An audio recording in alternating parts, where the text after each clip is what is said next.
Welcome to the Leo. గతంలో పాతకాలపు సామెత ఒకటి ఉంది, ఏరు దాటేదాకా ఓడమల్లన్న, ఏరు దాటిన తర్వాత బోడి మల్లన్న అని. ఆ సామెత ఎందుకంటారంటే దాటేంతవరకు కూడా గౌరవంగా రెస్పెక్ట్ ఓడమల్లన్నే ఉంటాడు. ఎప్పుడైతే గొట్టి మీదకి వెళ్ళిపోయాడో ఇక పని అయిపోయింది కదా, బోడి మల్లన్న అంటాడు. సో ఇక్కడ ఇది జగన్మోహన్ రెడ్డి కరెక్ట్గా సరిపోతుంది. ఎందుకనంటే గత నెల అంటే అక్టోబర్ 1 నుంచి 30వ తారీఖు మధ్యలో ఒక 14 రోజులు 15 రోజులు యూరప్ పర్యటన కోసం జగన్మోహన్ రెడ్డి హైదరాబాద్ సిబిఐ కోర్టులో పర్మిషన్ అడిగిన సంగతి మనందరికీ తెలిసిందే.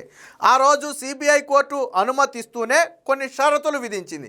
ఏంటి ఆ షరతులు? జగన్మోహన్ రెడ్డి వెళ్ళేటప్పుడు ఫోన్ నెంబరు, మెయిల్ ఐడితో పాటు ఆ టూర్ వివరాలన్నీ కూడా సమర్పించాలని చెప్పింది. అదే సమయంలో వచ్చిన తరువాత నవంబర్ 14 అంటే ఈ నెల 14వ తేదీలోపు వ్యక్తిగతంగా వచ్చి కోర్టులో హాజరు కావాలని ఒక షరతు విధిస్తే అప్పుడు జగన్మోహన్ రెడ్డి లాయరు కోర్టులో బొర్రు ఊపాడు. అన్నిటికీ బొర్రు ఊపాడు. ఫోన్ నెంబర్ ఇవ్వడానికి బొర్రు ఊపాడు, ఈమెయిల్ ఇవ్వడానికి బొర్రు ఊపాడు, జగన్మోహన్ రెడ్డి వ్యక్తిగత హాజరు కోసం కూడా బొర్రు ఊపాడు. అంతా బాగానే ఉంది. సరే, జగన్మోహన్ రెడ్డి వెళ్ళాడు, వచ్చేసాడు. సరే, వెళ్ళిన తర్వాత తప్పుడు ఫోన్ నెంబర్ ఇచ్చారన్నారు, టూర్ వివరాలు ఇవ్వలేదన్నారు. దాని మీద మళ్ళీ సిబిఐ కౌంటర్ వేసింది. సరే, అదంతా పక్కన పెడదాం. ఇప్పుడు మిగిలింది ఏంటి? నవంబర్ 14 లోపు జగన్మోహన్ రెడ్డి వ్యక్తిగతంగా హాజరు కావాలి సిబిఐ కోర్టులో. కానీ జగన్మోహన్ రెడ్డి ఏమంటాడో తెలుసా? నాకు మినహాయింపు ఇవ్వండి, నా తరపున లాయర్ వస్తాడు అంటాడు. ఎందుకని? యూరప్ ట్రిప్ అయిపోయింది కదా. ట్రిప్ అదేదో ముందే చెప్పొచ్చు కదా. జగన్మోహన్ రెడ్డి అనే వ్యక్తి కోర్టుకు రాడు, మీరు ఇష్టమైతే పర్మిషన్ ఇవ్వండి, కష్టమైతే మానేయండి అని చెప్పి ముందే చెప్పొచ్చు కదా. ఎందుకు చెప్పలేదు? అప్పుడేమో అన్నిటికీ బొర్రూపి ఈరోజు జగన్మోహన్ రెడ్డి కోర్టుకు రాడు, జగన్మోహన్ రెడ్డి తరపున లాయర్ వస్తాడు. అంత ఓడబొడిచేది ఏముందని నేను అడుగుతున్నా. జగన్మోహన్ రెడ్డి అంత ఓడబొడిచేది ఏముంది? సరే, గత 5 ఏళ్ళు నేను ముఖ్యమంత్రిని, నాకు పనులు ఉన్నాయని చెప్పి తప్పించుకు తిరిగావు, ఓకే, నిజమే అనుకుందాం. కాసేపు నువ్వేమీ పొడిచింది లేకపోయినా నిజమే అనుకుందాం. ఇప్పుడు నీకు అపోజిషన్ కూడా లేదు కదా, ప్రతిపక్ష పాత్ర కూడా లేదు కదా, నువ్వు అందులో ఏపీలో కూడా ఉండటం లేదు కదా. బెంగళూరు నుంచి అటు హైదరాబాదు 1 గంట సేపు వెళ్ళి రావడానికి జగన్మోహన్ రెడ్డికి వచ్చింది నొప్పేంటని నేను అడుగుతున్నా. ఎన్నేళ్ళు కేసుల నుంచి ఇలా తప్పించుకు తిరుగుతావు? 1 గంట సేపు సిబిఐ కోర్టు మళ్ళీ ఏమంటాడో తెలుసా? నేను కోర్టుకు వెళ్ళాలంటే ప్రభుత్వం నాకు ప్రత్యేక ఏర్పాట్లు చేయాలి. నువ్వు కోర్టుకు వెళ్తే ప్రభుత్వం ఎందుకు ప్రత్యేక ఏర్పాట్లు చేద్ది? మహా అయితే 4 సెక్యూరిటీని ఎత్తే 2 ఎస్కార్ట్ వెహికల్స్ ఎత్తుంది. దానికి ప్రభుత్వం ప్రత్యేక ఏర్పాట్లు ఎందుకు చేస్తుంది? ఆల్రెడీ నీకు ఇవ్వాల్సిన భద్రత ఇచ్చేసింది కదా. నువ్వు ఎక్కడికైనా దాంతోపాటు వెళ్ళొచ్చు. ఏపీకి వచ్చినప్పుడు ఎలా వస్తున్నావు నువ్వు? నీకు ఏపీలో శవరాజకీయం చేయడానికి టైం ఉంటుంది. ఏపీ వచ్చి కాన్ఫరెన్స్ పొద్దున్నే పెట్టి సాయంత్రం మళ్ళీ బెంగళూరు వెళ్ళిపోవడానికి టైం ఉంటుంది. కానీ బెంగళూరు నుంచి హైదరాబాదు 1 గంట వెళ్ళడానికి మాత్రం టైం ఉండదు. జగన్మోహన్ రెడ్డి ఎక్కడ ఉన్నాడు? బెంగళూరులో ఉన్నాడు. ఏం చేస్తున్నాడు ఇప్పుడు జగన్మోహన్ రెడ్డి? ఎందుకు 1 గంట వెళ్ళాడు? నువ్వు ముఖ్యమంత్రిగా ఉన్నప్పుడు వంకలు చెప్పావు, ఓకే. ఇప్పుడు ఎందుకు వెళ్ళలేకపోతున్నావు? కోర్టు కూడా దీన్ని నిలదీస్తే బాగుంటుంది. అప్పుడంటే నువ్వు ముఖ్యమంత్రి అని చెప్పి తప్పించుకుని నీ లాయర్ని పంపావు, బాగుంది. ఈరోజు నువ్వు పీకేది ఏమీ లేదు కదా, ఎందుకు కోర్టుకు రావట్లేదని కోర్టు అడిగితే బాగుంటుంది. జగన్మోహన్ రెడ్డి సమాధానం చెప్తాడు. అవసరం తీరే వరకేమో కోర్టుకు వస్తానని చెప్పి తలూపుతాడు. అవసరం తీరిపోయిన తర్వాత మాత్రం కోర్టుకి రాను, నా తరపున లాయర్ వస్తాడు, నేను రావాలంటే పెద్ద వ్యవస్థ. మీకు గుర్తుందో లేదో, జగన్మోహన్ రెడ్డి ముఖ్యమంత్రి అయిన తర్వాత కూడా ఒక్కసారి కోర్టుకు వెళ్ళాడు. సిబిఐ కోర్టుకు హాజరైనట్టున్నాడు, అది సిబిఐ కోర్టే. ఒక్కసారి హాజరయ్యాడు. ఆ తరువాత జగన్మోహన్ రెడ్డి కోర్టుకి ఏం సమాధానం చెప్పాడో తెలుసా? హాజరు అవ్వకుండా జగన్మోహన్ రెడ్డి రావాలంటే ఒక రోజుకి 30 లక్షల పైగా ఖర్చు అవుద్ది, అది ప్రభుత్వానికి అదనపు భారం అవుద్ది, కాబట్టి రావట్లేదని చెప్పాడు. జగన్మోహన్ రెడ్డి సీఎంగా ఉండగా అంటే హైదరాబాద్ వెళ్ళి రావాలంటే 30 లక్షలకు పైగా ఖర్చు అవుద్దంట. సో ఆ రోజు సీఎంగా ఉన్నాడు కాబట్టి భద్రతా దృష్ట్యా కావచ్చు, లేదా తనతో పాటు వచ్చేవారు కావచ్చు, ఈ సెక్యూరిటీ ఖర్చులు కావచ్చు, 30 లక్షల పైగా ఖర్చు అవుతుంది కాబట్టి నేను రాలేను అన్నాడు. ఓకే, బాగుంది. సగ్గా ఈరోజు హ్యాపీగా 1 లక్ష రూపాయలు పెడితే జగన్మోహన్ రెడ్డి హైదరాబాద్ వెళ్ళి వచ్చేయచ్చు కదా 2 గంటల్లో. నువ్వు చెప్పు, పక్క రాష్ట్రం తెలంగాణకి ఇన్ఫామ్ చేయి జగన్మోహన్ రెడ్డి వస్తున్నాడని. నీకు అదనంగా ఇంకో 10 మంది పోలీసులు కావాలంటే పెడతారు, నీ మీద వచ్చి జనం పడిపోతారు, నన్ను ఏదో చేస్తారని నీకు భయం ఉంటే అదనంగా సెక్యూరిటీ కావాలంటే తెలంగాణ రాష్ట్రాన్ని అడుగు, లేదా ఏపీ గవర్నమెంట్కి రిక్వెస్ట్ పెట్టు, ఎదుగో నన్ను కోర్టు రమ్మంది, నేను వెళ్తున్నాను, నాకు కొంచెం భద్రత కల్పించండి అని ఏపీ గవర్నమెంట్కి రిక్వెస్ట్ పెట్టు, పంపుతారు 10 మంది పోలీసుల్ని. నువ్వు ఏపీ వచ్చినప్పుడు నీకు రక్షణ కల్పించట్లేదా? నువ్వు వద్దన్నా కానీ 500 మందికి మొన్న 10 కార్లకి పర్మిషన్ ఇస్తే నువ్వు 2-3 వేల మందిని పోగేసుకుని వెళ్ళిపోయావు కదా మొన్న. అయినా పోలీసులు ఏం చేయలేదు కదా నిన్ను. వీళ్ళ పరిస్థితి ఇలాగ ఉంటుంది. యూరప్ పర్యటనకు అనుమతి అప్పుడు మాత్రం అన్నిటికీ తలూపారు. అప్పుడు మాత్రం చెప్పే ధైర్యం లేదు. జగన్మోహన్ రెడ్డి రాడండి, ఆయన రావాలంటే చాలా అప్లికేషన్స్ ఉన్నాయి, అని ముందే చెప్తే కోర్టు అప్పుడే క్యాన్సిల్ చేసింది కదా. రావటం కుదరనోడికి టూర్ ఎందుకు క్యాన్సిల్ అని చెప్పును కదా. అప్పుడేమో పర్మిషన్ కావాలి, కోర్టు పర్మిషన్. దీనికి సంబంధించి ఒక వార్త వచ్చింది, ఒకసారి చూద్దాం. హాజరు నుంచి మినహాయించండి, సిబిఐ కోర్టులో మెమో దాఖలు చేసిన జగన్. యూరప్ పర్యటనకు వెళ్ళి వచ్చాక కోర్టు ఎదుట హాజరు కావాలన్న ఉత్తర్వును ఉపసంహరించుకోవాలని కోరుతూ అక్రమాస్తుల కేసులో ప్రధాన నిందితుడైన ఏపీ మాజీ సీఎం జగన్ గురువారం హైదరాబాదు సిబిఐ కోర్టులో మెమో దాఖలు చేశారు.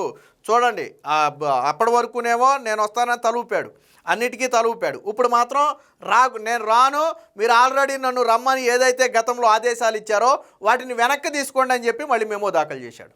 కోర్టు ఇచ్చిన ఆదేశాలే మళ్ళీ వెనక్కి తీసుకోవాలి తప్ప జగన్మోహన్ రెడ్డి గారు మాత్రమే వెళ్ళరు. జగన్మోహన్ రెడ్డి గారు మరి అంత ఓడబోటు చేసేది ఏముందో నాకు అర్థం కావట్లా.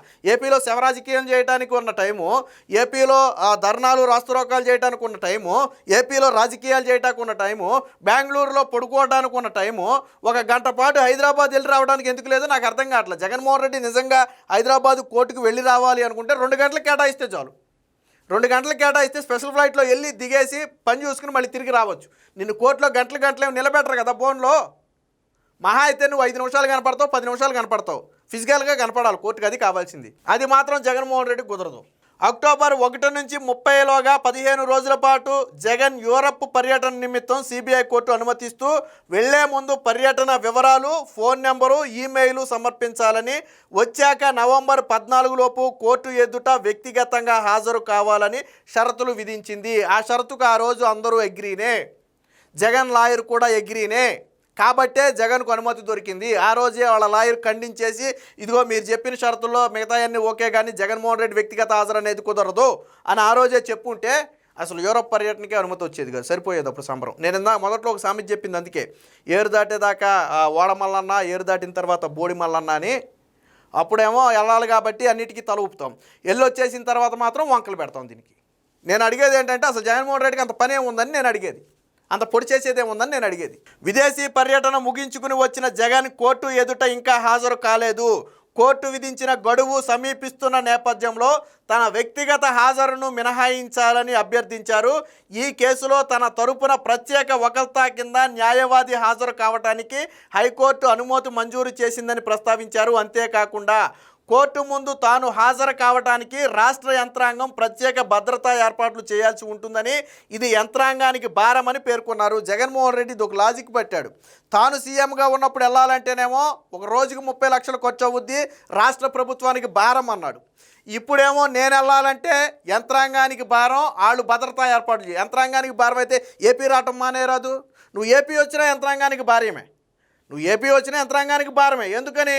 నువ్వు వస్తే వేల మందిని పోగేసుకుని వస్తావు, లేకపోతే టైర్ల కిందేమో తలకాయలు దొక్కించుకుంటూ వెళ్ళిపోతావు. నువ్వు వచ్చిన పోలీసులకు ల్యాండ్ ఆర్డర్ సమస్య. మొన్న ఏమైంది? హైవేలో నువ్వు వస్తే హైవే మొత్తం దిగ్బంధం చేస్తే అంబులెన్స్ని హైవేలో ఆ దిగ్బంధం నుంచి బయటకు పంపడానికి 40 నిమిషాలు పట్టింది. మరి నువ్వు ఏపీ రావడం మానేయచ్చుగా జగన్మోహన్ రెడ్డి. కోర్టుకి ఈ వంక చెప్పినోడివి, కోర్టు రేపు అది అడగాల. మరి ఏపీ ఎలా వెళ్తున్నావయ్యా బెంగళూరు నుంచి అని అడిగితే అప్పుడు ఏం సమాధానం చెప్తాడు జగన్మోహన్ రెడ్డి?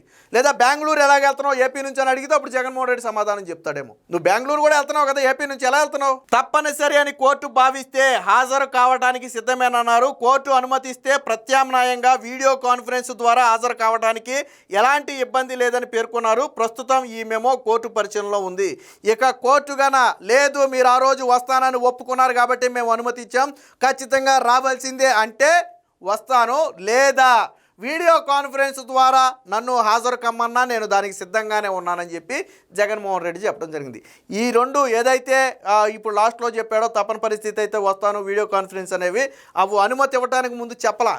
అనుమతి తీసేసుకుని టూర్లన్నీ ముగిచ్చేసుకున్న తర్వాత ఇప్పుడు వాటి గురించి మాట్లాడుతున్నటువంటి పరిస్థితి. జగన్మోహన్ రెడ్డికి రాష్ట్రంలో చేసేది ఏంలా, నువ్వు అసలు ఏపీలో ఉన్నదే లేదు. ఇప్పుడు బెంగళూరులో ఉన్నాడు, బెంగళూరు నుంచి హైదరాబాద్ వెళ్ళటం అనేది చిన్న విషయం అది.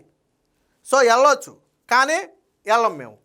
పైగా రాష్ట్ర ప్రభుత్వం మీద వంక. దీని మీద వెంటనే రాష్ట్ర ప్రభుత్వం కూడా ఏమన్నా రెస్పాండ్ అయితే, ఎస్ జగన్మోహన్ రెడ్డి కోర్టుకి వెళ్తానంటే మాకేం ఇబ్బంది లేదు, కావాలంటే 4 సెక్యూరిటీని మేము ఎక్కువిస్తామని చెప్పి రాష్ట్ర ప్రభుత్వం రియాక్ట్ అయితే ఏం చేస్తాడో మరి.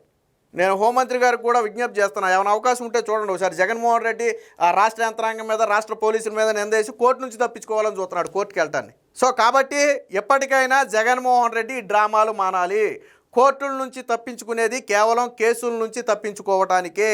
జగన్మోహన్ రెడ్డి అలాగాందే ఈ 10 ఏళ్లలో 15 ఏళ్లలో ఎన్ని వేల వాయిదాలు వేసుకుంటూ వచ్చాడు కేసు. ఇంకా ఆ పిటిషన్ల మీద విచారణ జరుగుతూనే ఉంది తప్ప కేసు ఏం ముందుకు రావట్లా. సుప్రీంకోర్టు కూడా అదే అడిగింది గతంలో. సో కాబట్టి ఇప్పటికైనా జగన్మోహన్ రెడ్డి ఏదైతే ముందు మాట ఇచ్చాడో కోర్టు హాజరుకు సంబంధించి ఖచ్చితంగా కోర్టుకు హాజరు కావాలి, న్యాయస్థానాల పట్ల నాకు గౌరవం ఉందని జగన్మోహన్ రెడ్డి చెప్పాలి అనుకుంటే రేపు ఖచ్చితంగా హైదరాబాద్ సిబిఐ కోర్టుకు హాజరవ్వాల్సిందే. Please subscribe to Leo news for more videos.